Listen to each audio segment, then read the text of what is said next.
सहनाववतु सहनौ भुनक्तु सह वीर्यं करवावहै तेजस्विनावधीतमस्तु मा विद्विषावहै। ॐ शान्ति शान्ति शान्ति शान्ति। The song.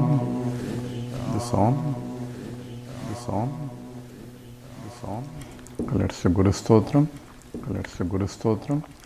अखंड मंडलाकारं व्याप्तं येन चराचरं तत्पदं दर्शितं येन तस्मै श्री गुरवे नमः। अज्ञानतिमिरान्धस्य ज्ञानाञ्जनशलाकया चक्षुर्मीलितं येन तस्मै श्री गुरवे नमः। गुरुर्ब्रह्मा गुरुर्विष्णु गुरुर्देवो महेश्वरः गुरुरेव परं ब्रह्म तस्मै श्री गुरवे नमः। स्थावरं जंगमं व्याप्तं यत्किंचित् सचराचरं तत्पदं दर्शितं येन तस्मै श्री गुरवे नमः। चिन्मयं व्याप्य यत्सर्वं त्रैलोक्यं सचराचरं तत्पदं दर्शितं येन तस्मै श्री गुरवे नमः। त्वमेव माता च पिता त्वमेव बन्धुश्च सखा त्वमेव विद्या द्रविणं त्वमेव सर्वं त्वमेव देव त्वमेव सर्वं त्वमेव देव। हरि ओम। We're doing Atma Bodha. Stopped last time at Sloka 34. Let's chant the Sloka. Nirguno Nishkriyo Nityo Nirguno Nishkriyo Nityo Nirvikalpo Niranjanaha Nirvikalpo Niranjanaha Nirvikaro Nirakaro Nirvikaro Nirakaro Nityamuktoऽस्मि निर्मलः Nityamuktoऽस्मि निर्मलः। Together, Nirguno Nishkriyo Nityo Nirvikalpo Niranjanaha Nirvikaro Nirakaro Nityamuktoऽस्मि निर्मलः। Shankara, after analysis of the body mind, that I am not the body, so therefore I am not the body, I am not the indriyas, because I am there, the body is there, and I am still there and the body is not there. This is called Anvaya Vyatireka logic. In the waking state, I am there and the body is there, and I think I am the body. But when I go to dream state, I drop this association with my gross body and create my own subtle body in the dream state, and therefore the gross body I am not, and whatever the problems of the gross body do not belong to me, it belongs to only gross body. And when I go to deep sleep state, even the mind is also dropped, and I am without the mind, and therefore in the last sloka 33, amanasvad nami dukkha ragadvesha bhayadayaha prano yamana subra ichad shruti sasanat. So because all the dukkham, sukham, ragam, dvesham, bhayam, all those emotional problems related to the mind, only because when the mind is not there, as in the deep sleep state, I do not have any problems. I do not have even the concept of space and time. And therefore, the problems come with the mind and problems disappear when the mind is folded. So the problems belong to the mind only. I am pure consciousness enlivening the body, mind and intellect. And apranaha, amanaha, subraha, ichadi, Shruti Sasana is a Shruti statement, is the Mundakopanishad, aprano yamana subro yaksharat paratah paraha. Yaksharat paratah paraha.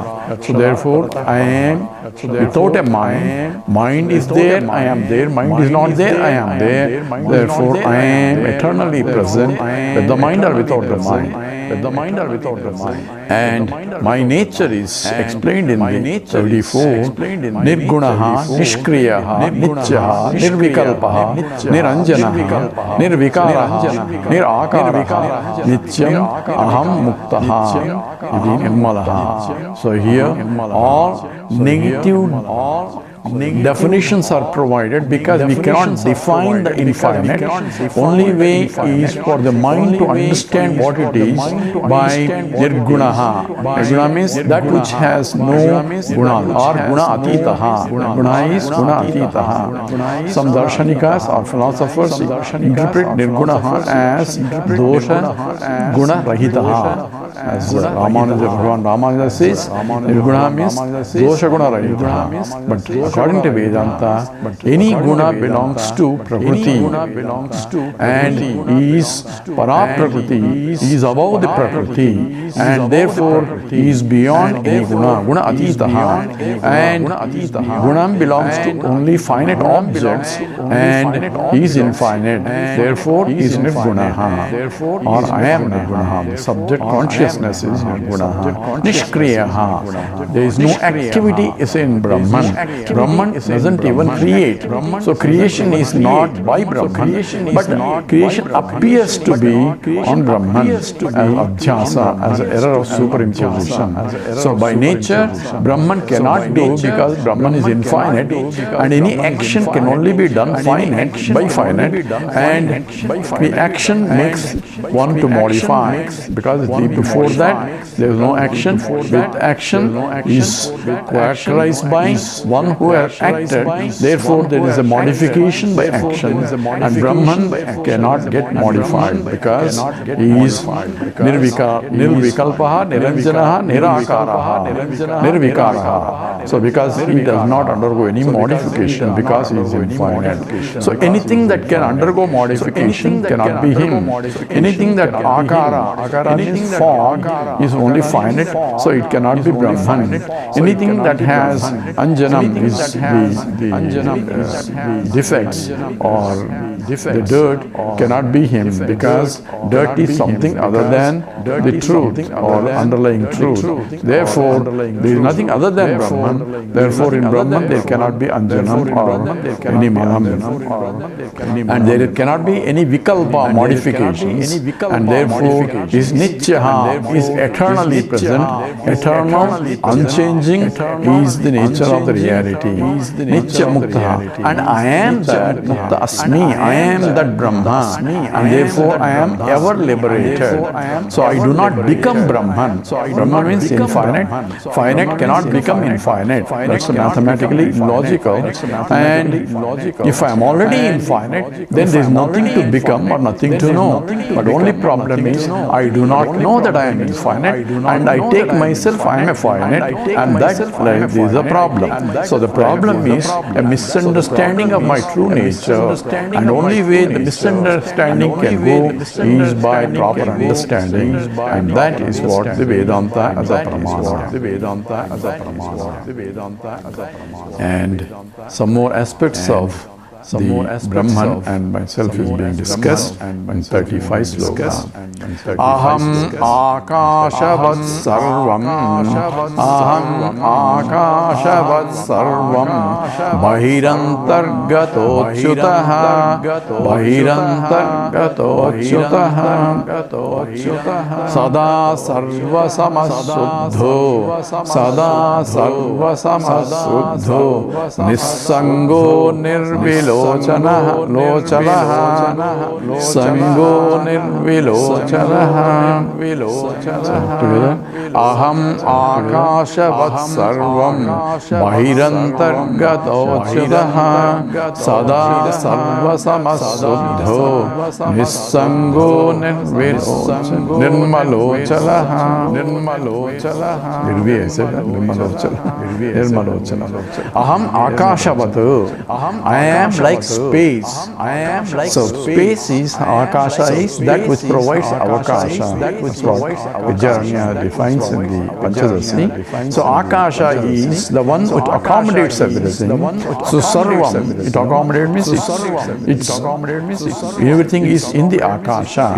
But I am akasha. But I am akasha being space, being infinite. Sarvam, I am. Everything is in the space, and the space pervades also the objects. So space is indivisible and is Bahi antargataha, is inside and outside. Space is unlimited, so there cannot be a place where space is not there. So everywhere the space is. Even though we divide the space for our convenience, as this is my space and that is your space, and this is a kitchen and that's a bathroom, and this is a living room and that's a bedroom. By putting a walls, we make a divisions, but even the walls are in the space only. So space is inside and outside. That means it is a continuity. You cannot divide space. Therefore, it is achyutaha. It is indivisible. And therefore, you cannot cut it. Nainam chindanti sastrani, nainam dahati pavakaha. So this space also cannot be cut with the sastrani, with the knife or with the instruments. You cannot destroy, you cannot burn the space. Everything can be in space only. And that is the nature of aham.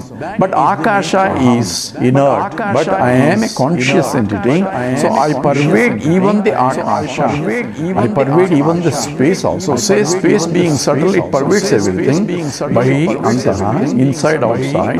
But aham, I am, is pure existent consciousness that I am, pervades both the pervades not only the object but even space as well.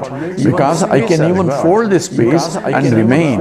And that's what happens in the deep sleep state, where space and time are both folded, but I am there. As I say, I slept very well because I was there to sleep very well. Therefore, aham, even though like akasha, which is the subtlest element of the Panchabhutas, and it is all pervading, and I am, although like that, but I am beyond akasha also. Therefore, if akasha is bahi antaha, is inside, outside, I am also bahi antaha. So antar bahischata sarvam vyapya narayana sthitah. So Narayana is inside, outside, and that's what is the stuti is, and that's what is aham. Aham sada sarvam samasuddhaha. Always sarvas. Sarvam, everything is including me as me only. They are not different from me, because I being infinite, anything cannot be different from I. But they are not expressed as conscious entities, but they are expressed as my existent entities. Sarvam, all the objects. Samasuddhaha. Samaha, Suddha. I am equal, equanimity is there, and Suddha, pure, So equanimity is all ups and downs. Raga, Dvesha, Dukkam, Mana, Upamanam, all are properties of the mind, as in the last sloka said. Therefore, I am Samaha, Samoham Sarvabhuteshu. Krishna says, Samoham Sarvabhuteshu. I am equal to everybody. Amedvishvastu Napriyaha. Neither I favor anybody, nor I unfavor anybody. But ye bhajantu tamam bhakya maite teshu sapyam. But whoever can take devoted to me and take advantage of my presence can gain it. Those whoever discard me will suffer. That is the essence of Samatvam. Nissangaha. I am unattached. Asangoham, Asangoham, Asangoham, Punah Punah. Satchidananda Rupoham, Ahamiva Ahamuryaha. Shankara sings in the essentially, I am Nissanga, I am attached, and all attachments come only at the mental level. Nirmalaha, Achalaha, without any impurities, and Achalaha, immovable because I am Sarvagataha, I am everywhere, therefore I cannot move anywhere. Movement is only possible for finite, where you are here and you are not there. So that is possible for movement, but when it is everywhere, there is no place where I am not there for me to move around. So that is the nature of myself. So essentially these slokas are meditative slokas to recognize I am not this body, I am not this mind, I am not this intellect, I am Sarvavyapakaha, Akashavate. I am there inside and outside, everywhere.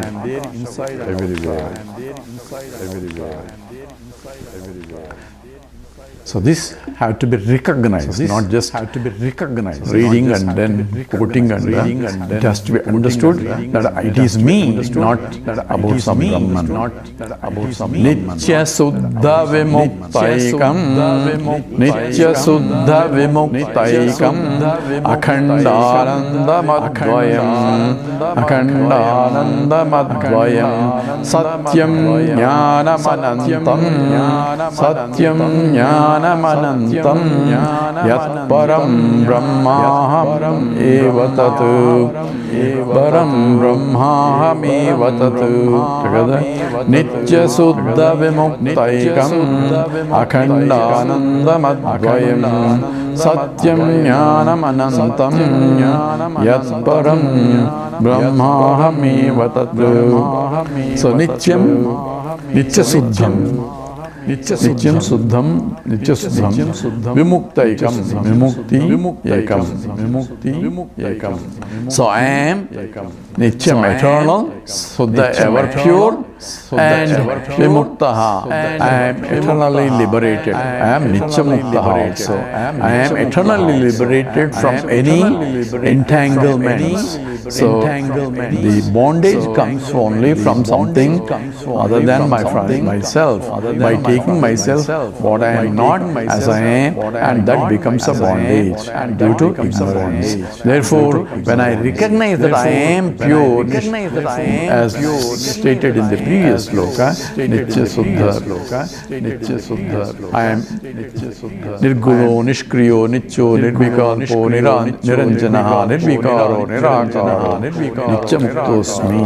So therefore I am Nitya Suddha Vimuktaha. Ekam means I am alone, which is Ekameva Advitiyam, one without any second. And Akhandam, Akhandam means indivisible.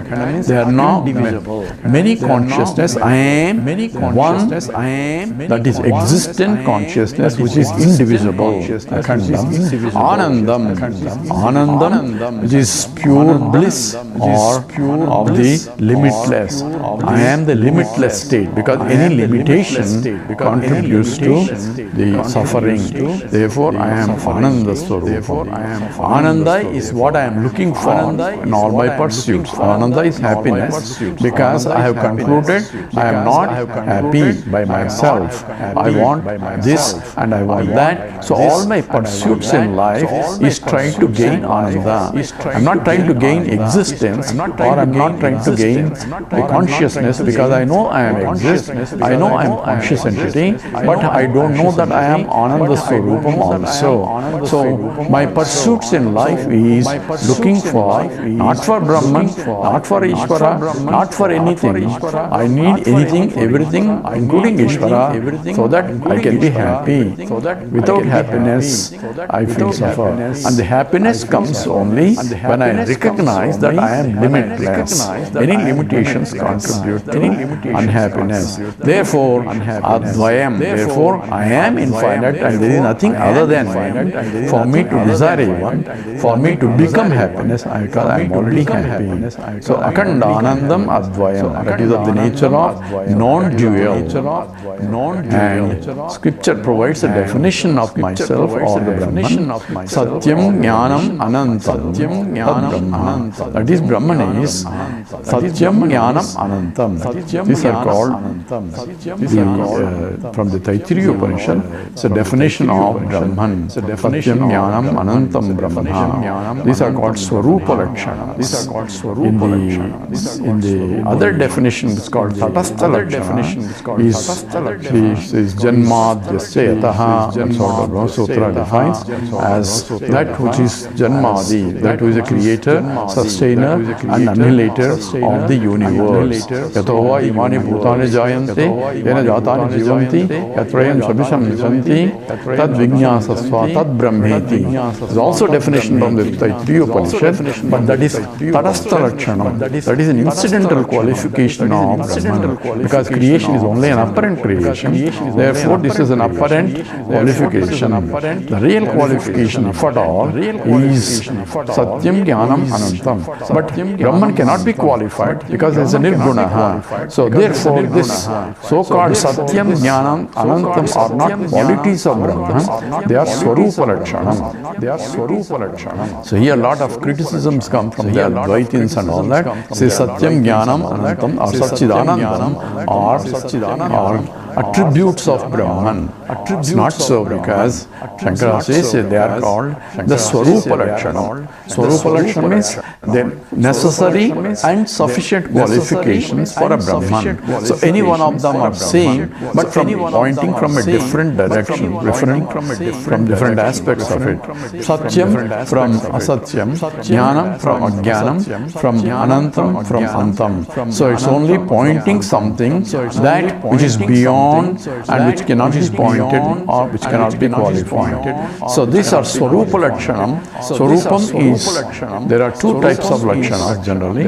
One is Tatastha Lakshana that we mentioned, incidental qualification, and that comes from some yoga, like the John's house is where crow is sitting right now. When you identify John's house by crow sitting, that is only a Tatastha Lakshanam. It's not the crow should always be sitting in John's house. And therefore, it is convenient to identify compared to other houses. It's called Tatastha Lakshana.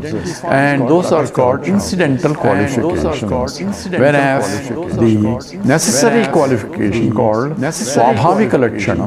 Swabhavika means necessary qualifications. And those are also type where one has to have for it to be so. Like sugar, sweetness is Swabhavika. That means it has to be sweet if it has to be sugar. But there is a third category, not only Swabhavika, it has to be also necessary. Necessary, then it's called Swarupa Lakshanam. Swarupa Lakshanam means that because of which it is what it is. Without it, it cannot be. So where sweetness is only Swabhavika, it's not a Swarupa Lakshanam of the sugar.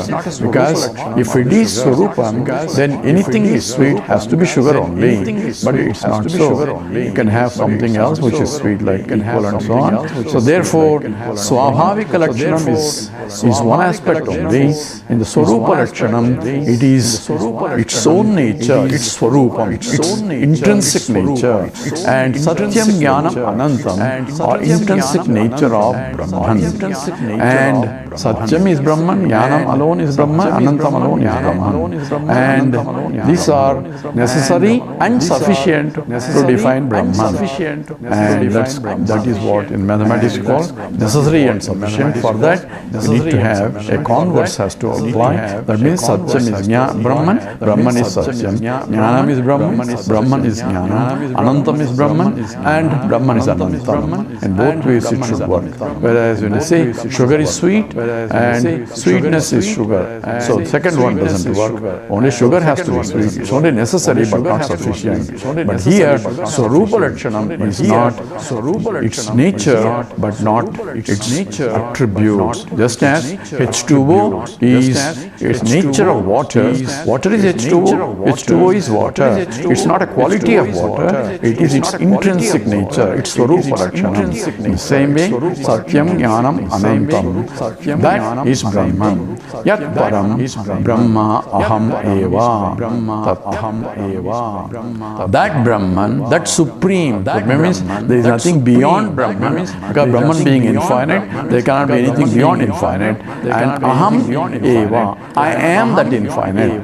Here it's only for understanding, because once I recognize that I am Brahman, nothing can be said, because Brahman cannot be pointed out by any words.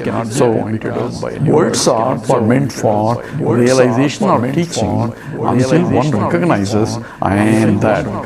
So here the Swarupa Lakshanam is being used to define my true nature. Not only Brahman cannot be qualified, even the subject I am cannot be qualified.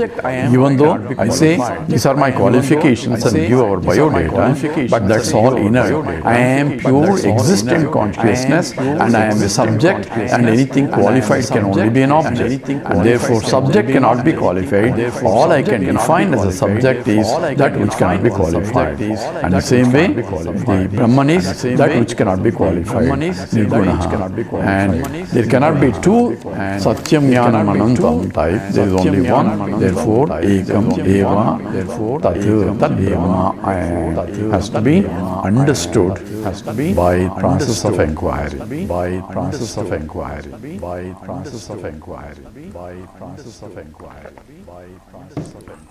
I will take Sloka 37.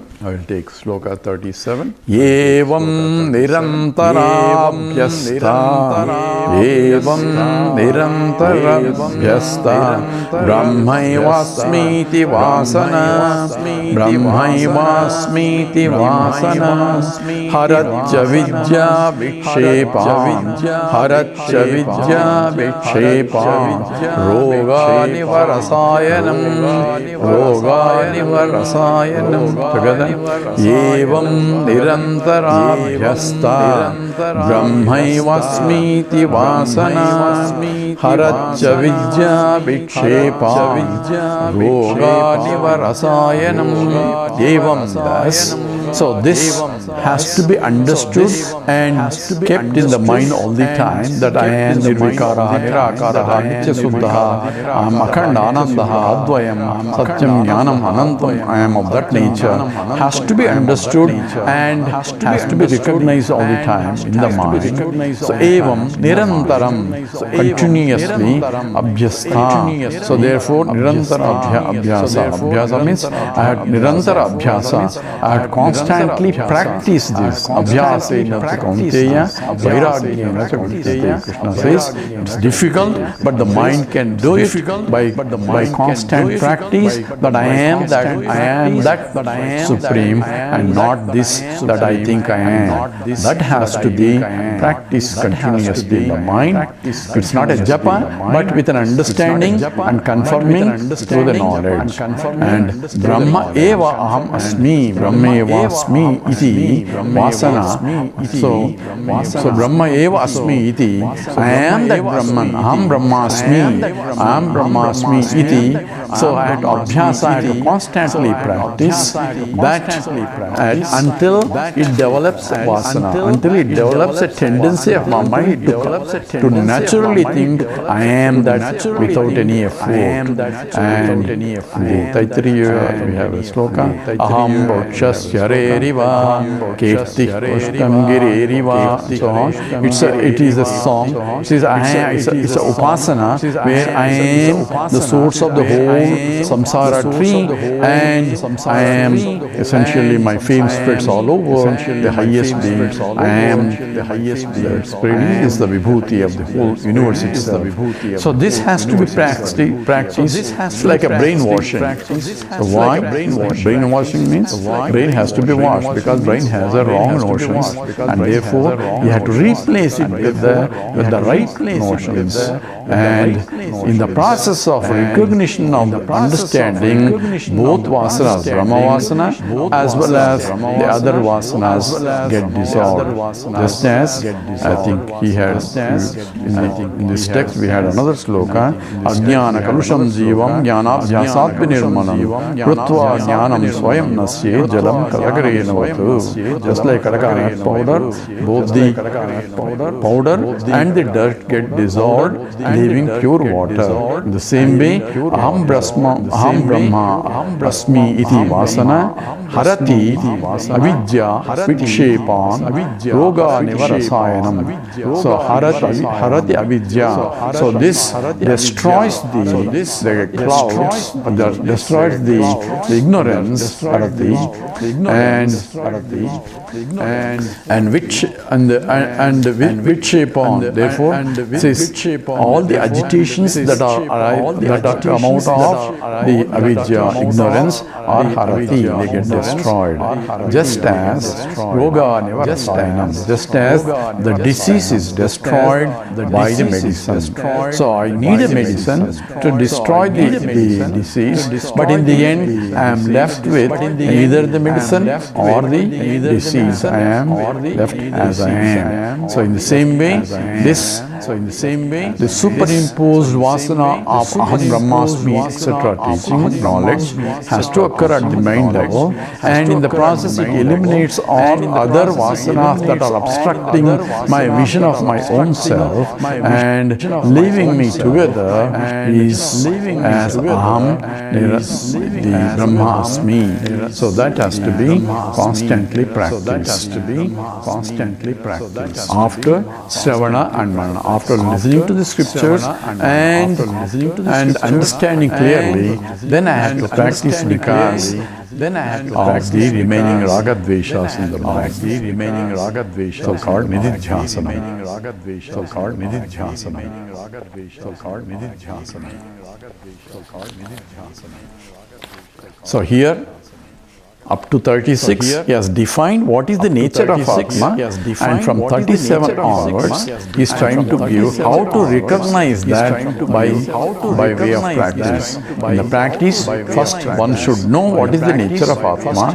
That has to be done through Srotavyaha, Mantavyaha, by constantly listening to the scriptures until there are no more doubts left in the mind. So that becomes up to that paroksha jnanam, indirect knowledge, as a knowledge, as yes, I understand. But that doesn't become aparoksha.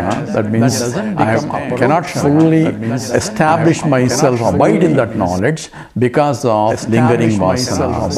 And for that only, the nididhyasana, constant practice of meditation with the understanding and inquiry has to be done in the seat of meditation. And that is prescribed to eliminate any malam in the mind, because I do not have complete chitta siddhi as or vairagya that is required. And if you are like an Achiketas, then one Shravanam and Maranam may be enough, but most of us, we come to Vedanta without complete preparation, and therefore, in order to, even though we have understood, we cannot abide in that knowledge, and for that only we need to have constant nididhyasana. The nididhyasana can be done by sitting inquiring about it, or listening to scriptures more and more, and constantly thinking about that, about the nature of myself, and that's how one gets only abides in that knowledge. And that's how so knowledge can take place, but the knowledge to abide it takes a longer time for many because of depending upon the impurity that are there in the mind.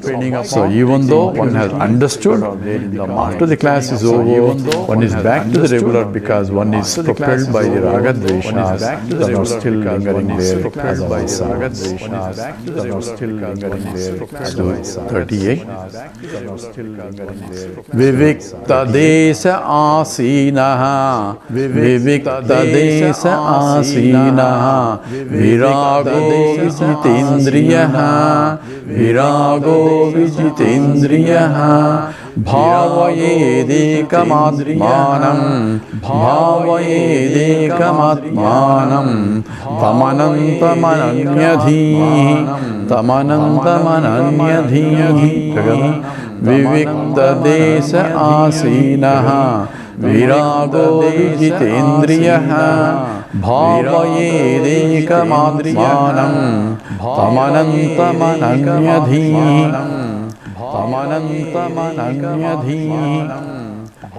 Here Shankaracharya prescribes a meditation, and this follows the 6th chapter of Gita. And so here Vivikta Desha Asinaha, Vivikta Desha in Viviktam, this is in a solitary place where there is no disturbance. Desha Asina in the place, Yes Asinaha, where one has to sit down. And Krishna says neither too high, too low, where one is comfortable, where one is not conscious of its body. That's all essentially. Sit in a place where, and in a pose where you are not conscious of your body levels. If sitting in a Padmasanam for having a problems, then your mind is on the body. Therefore sit in where comfortably where your mind doesn't dwell in the body problems. That is the correct asanam. That is the asanam that one has to do. So Vivikta Desha Asinaha. So sitting in a calm, quiet place. So one cannot go in downtown, sitting in a downtown, I want to meditate, or in a crowded place. You select a time and a place where it is calm and quiet, and one can do a contemplative on this nature of the scriptures and on the teaching of the scriptures, or on the nature of yourself, or on the nature of the Brahman. And viraga, without any attachments. Attachments is where my mind wants to dwell. I and I want is an attachment definition, and I want only the realization that I am Brahmasmi. So that vasana will eliminate the other vasanas. By attaching myself to something higher, I can get detached from something lower. So that is viraga. So unless I have that vairagyam, it's difficult for self-realization. Vairagyam is, ragam is where I think I can get happiness from outside. So that notion has to be dropped because there is no happiness outside. So I have to withdraw my mental activities or my senses going out and invest into this. So Vijitendriyaha, the one who can withdraw and pull out the sense organs from activities outside and contemplate bhavayet ekam atmanam. Bhavayet, so meditate on ekam, that alone, which is the aham brahmasmi, that statement alone. Atmanam, on that Atma statement alone, Atmanam, Tam Anantam Ananyadhihi. So that Tam Anantam Ananyadhihi, that which is Anantam, which is infinite, that Atmanam, that is I am infinite. So everything is inclusive in me, there is nothing can be separate from me. Ananyadhihi, with the mind not contemplating on anything other than this. That means Ekagrata is one of the requirements for directing the mind from external pursuits to invest the mind completely into this. So initially, one has to sit in one place and contemplate until it becomes a natural, where even outside one look at it, one should say Antar Bahishya Tat Sarvam. I am inside, outside, and that is recognition while transacting outside. But before one gets into that, it's important to sit in one place and contemplate on that. So Ananya Chinta, without any thought other than this, because if I have many other thoughts, mind get easily dissipated. So Krishna also says, Ananyas Chintayanto Nam Ejana Paryupasate Tesham Nityam Yuktanam Yogatshemam Vahamyam. So therefore, any other than this, one has to contemplate. That Ekagrata is required. For that only, Chitta Suddhi, the purity of the mind is specified as a requirement for the mind specified as a requirement for the mind specified as a requirement for the mind specified. Let's do 39. Let's do 39. Atmanyevakilam drusyam Atmanyevakilam drusyam Pravilapya dhiya sudhihi Pravilapya dhiya sudhihi Bhavayedekam atmanam Bhavayedekam atmanam Nirmalakashavatsada Nirmalakashavatsada. Together, Atmanyevakilam drusyam Pravilapya dhiya sudhihi Bhavayedekam atmanam Nirmalakashavatsada. So Atmani eva akilam drusyam. So whatever I see, akilam, everything that I see, drusyam, that is seen, is Atmani eva. It is in me only, or Atma alone. In Atma alone, I see everything. That means everything is in Atma. So how can that be? Everything is in myself. So when I look at it, I see that it's outside.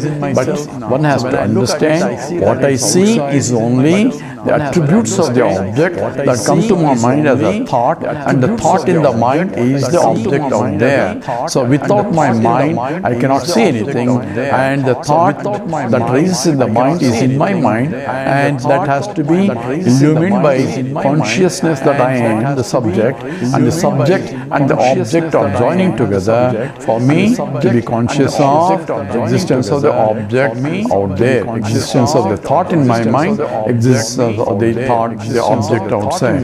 So outside object is existence, expressed as existence, and that existence has to join the consciousness that I am together to form the consciousness of the existence of the object. So Akhilam Drishyam. So everything is seen as though outside, even the outside is inside my mind only.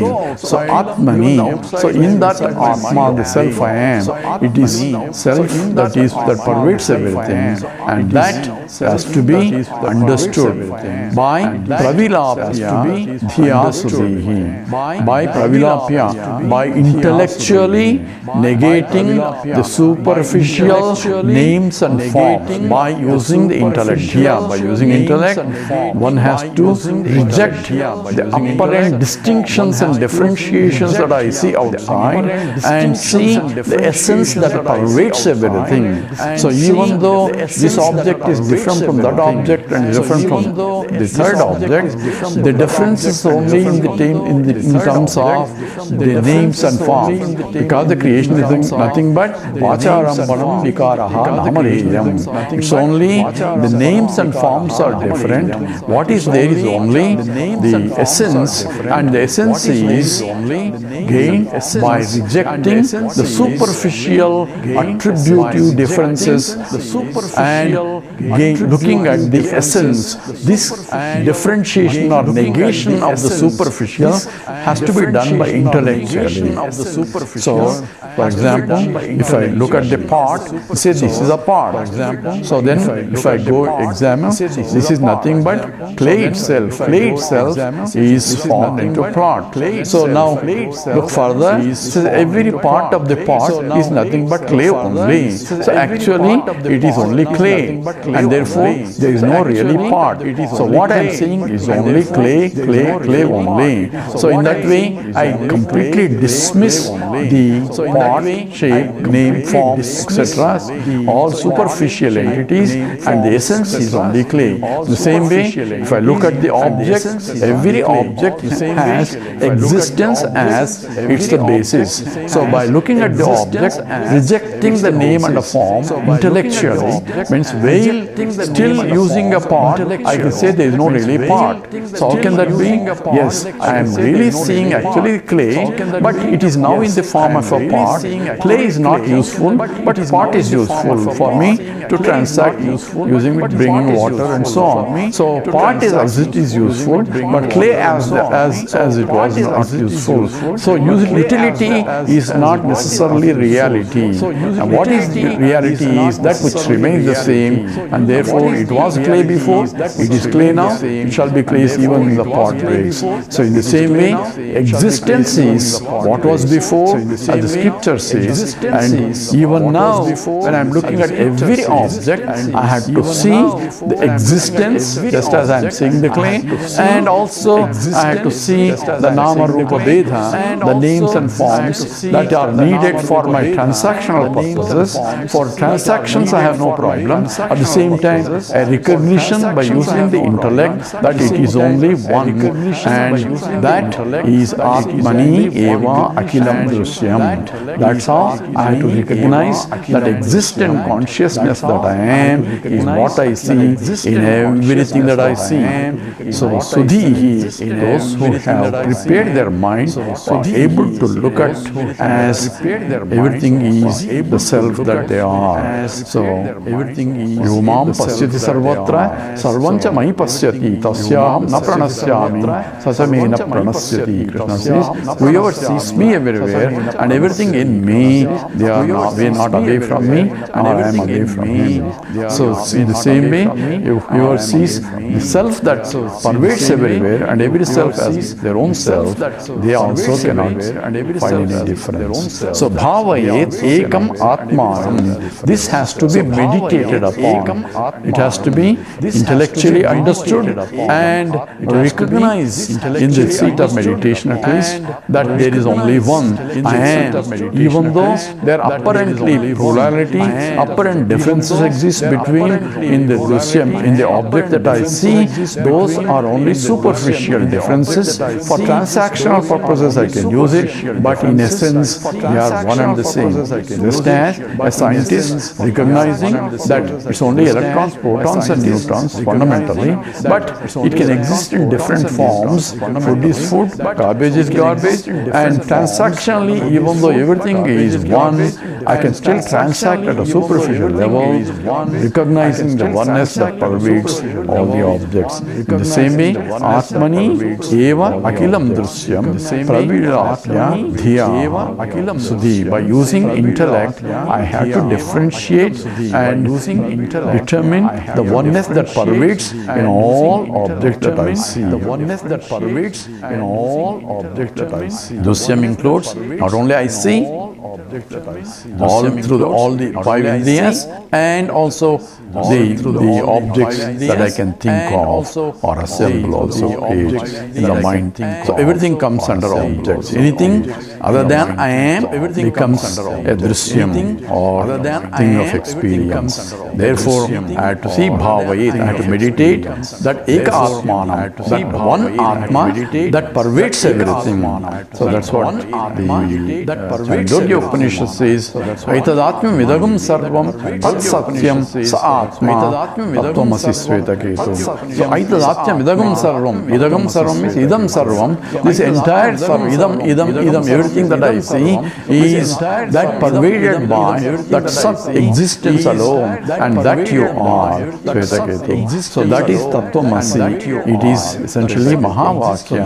That what is to be understood here. Bhavayet ekam atmanam. That alone is I am.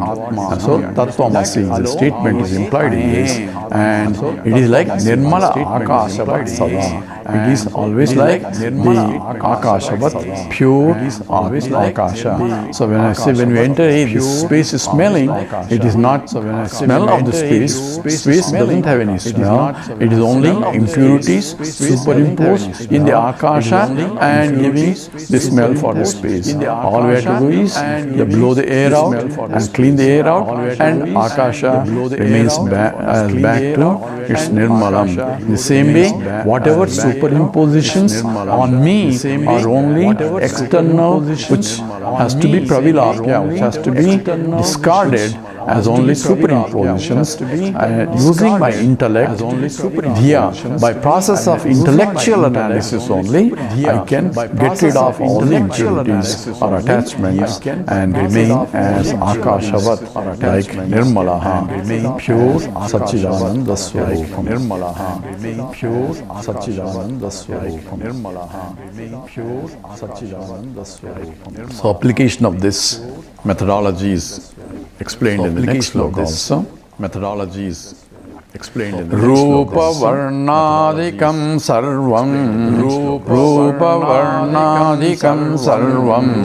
Vihaya paramarthavitam. Vihaya paramarthavitam. Paripurna chidananda. Paripurna chidananda. Swarupena vatisthate. Swarupena vatisthate. Rupa varnadikam sarvam. Vihaya paramarthavitam. Paripurna chidananda. Swarupena vatisthate. So Rupa varna adikam, etc. Rupam is the form, varnam is color. So essentially Rupam, varnam and Sabdasparsa, Rupa, Rasa, Gandha, all those properties, etc. are Sarvam Vihaya, Sarvam discarding. That means I have to discard the superficial attributive contents of the objects here. So every object is distinguished because by the five senses through its Rupa, Sabdasparsa, Rupa, Rasa, Gandha. Those are only five senses can gather the attributes of the object, that which can be measurable, and that which are immeasurable can be converted through the process that which can be measurable. That's what essentially the science, whether it's a spectrum analysis or any analysis of any object, trying to find out what exactly is that even what we cannot see, I can extract it and measure it through a proper instrument. So ultimately, it becomes a pratyaksha pramana as validation of what I see. So and that depends upon the five sense organs, and therefore here Rupa Varna Adikam. So therefore the forms and colors and sounds and so on and so forth, all the five attributive contents of Sarvam, all the objects. So object is nothing but or known through only by its Visheshanas or attributes, and The essence of every object ultimately is the existence itself. If I say it is a gold, so gold, ring and a bangle and so on, we say gold is the essence, but gold itself is a property, is a material, and what it is made up of electrons, protons, neutrons only, not different from iron on that basis of electrons, protons, fundamental part iron, only the packaging is different. But from the Adhyatmic point, what is there is only pure existence, and for that only Shastra becomes a pramana. So Sarvam, all attributes that I see in every object I see, Vihaya. Vihaya means discarding means intellectually discarding, means I am looking in and through the objects, in and through the attributes, I have to see what is there in that, and that becomes the knowledge. Therefore, a subtle intellect is required to discriminate what is real and what is not real in whatever I see. So, whatever is real is the pure existence, and unreal is only Rupa Varnadikam. All these attributive contents are only superficial entities, and they don't count. And therefore, one can reject them as not real, as or only superficially real, or they are mithya. They are neither real nor unreal, and that can be recognized provided I understand Paramartha. What is real is that which is essence, which is Paramartham, which is Satswarupam, and those knowing it with Paramartha, with those who understand it, who has knowledge of this, they can recognize they are Paripurnam Chidanandam Swarupena Avatishthati. So those who have the knowledge of that absolute nature of that, and that is by rejecting Rupa Varnadikam Sarvam Vihaya and recognizing I am the substratum of the whole universe, and that is the supreme Paramartham. And those who know, they recognize that they are Paripurnaha, they are completely full, because it is Anantam. So there is nothing lacking for them. So there is no desire for anything else, because there is nothing other than themselves for them. So therefore, Prajahati Yada Kaman Sarvan Parthamanogadam. So all desire for any objects are not there, because Anand, they are Chidananda Swarupam. I need the object only for me to be happy, but I am already happy. So therefore, I have no desire for any object per se. If it comes, is okay. If it also doesn't come to me, my Ananda will never be diminished or increased by having an object. And I am not only Chit Ananda Swarupa, I am Chit Swarupam, and obviously existent Swarupam. So Chit Sachit Ananda Swarupam. That is my Swarupam. As we discussed before, it is my intrinsic nature. And once I have recognized as Paramartha, those who have recognized, they are Avatishthati. They firmly abide in that knowledge. And that is the nature of self-realization. That is the nature of self-realization. That is the nature of... So here we will stop here, because we have covered a lot of slokas. So here we will stop here, 41, and from 42 on we will take next week. And so we will do the Purnamada next week. And so we will do the Purnamada. Om Purnamada Purnamidam Purnat Purnamudachyate Purnasya Purnamadaya Purnameva Vasishyate. Om Shanti Shanti Shanti. Harihi Om Sri Gurubhyo Namaha. Harihi Sri Gurubhyo Namaha. Harihi Sri Gurubhyo Namaha.